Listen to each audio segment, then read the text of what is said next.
मैंने अपने मिनिस्टर्स को जो कल भर्ती होंगे क्लियरली एक मैसेज दिया है कि जो गलती आईपीएफटी ने किया बीजेपी के पहले सरकार में कि मंत्री बनने के बाद चुप बैठ गए। पॉलिसी जब हमारे लोगों के खिलाफ था तब उन्होंने आवाज़ नहीं उठाया। ये नहीं चलेगा। एक फ़र्क तो है, एनसी देव वर्मा आईपीएफटी के प्रेसिडेंट थे, वो मिनिस्टर बने, और मेवार कुमार जमातिया जनरल सेक्रेटरी थे, वो मंत्री बने। जिस दिन पार्टी का प्रेसिडेंट और जनरल सेक्रेटरी ही मंत्री बन जाता है तो मंत्री पद ज़्यादा बड़ा हो जाता है और पार्टी छोटा हो जाता है। मैं बीजेपी की सरकार में नहीं ज्वाइन करूँगा। मैं बाहर रहकर एक प्रेशर रखूँगा और मैंने अपने मंत्री को कहा है, अगर हमें लगा कि काम नहीं हो रहा है, एक इशारा में आपको मंत्री पद छोड़कर हमारे पास आना पड़ेगा।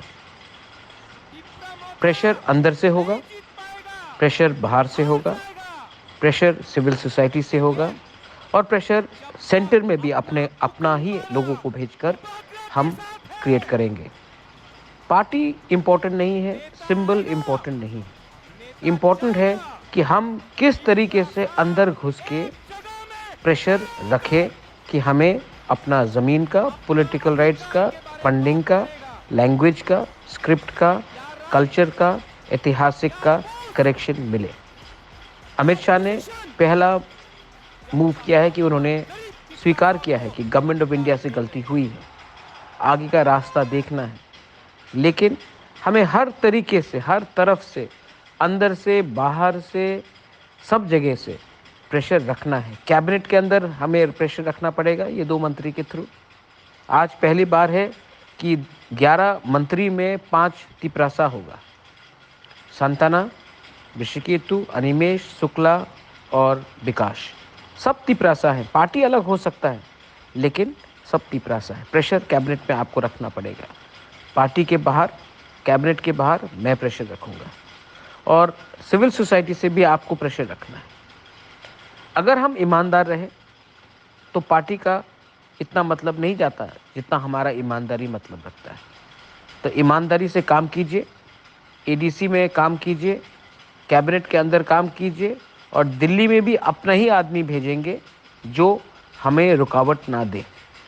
सिंबल इम्पोर्टेंट नहीं है। फिर से जो दिल्ली में हमें हेल्प करे, कैबिनेट के अंदर हमें हेल्प करे, एडीसी में हमें हेल्प करे और जो हमारे लोगों को हेल्प करे, ये सबसे इम्पोर्टेंट चीज़ है। बहुत लोग उल्टा सीधा बोलेंगे लेकिन नहीं, समय को देखकर इंडिया में आज पक्का हो गया है कि यही सरकार आएगी। तो हमें यही सरकार से कॉन्स्टिट्यूशनल सॉल्यूशन लाना है। ऑपोजिशन, मैं जितना भी उनको प्यार करूं, वो पावर में नहीं आ रहा है। तो हमें देखना है कि कौन पावर में है और कौन ही हमें हमारा न्याय दे सके।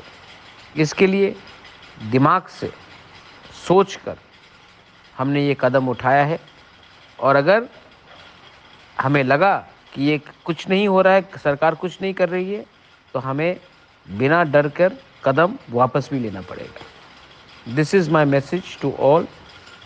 सोचिए, समझिए और राइट टाइम में राइट डिसीजन लीजिए। बेल आई नो हम बाय।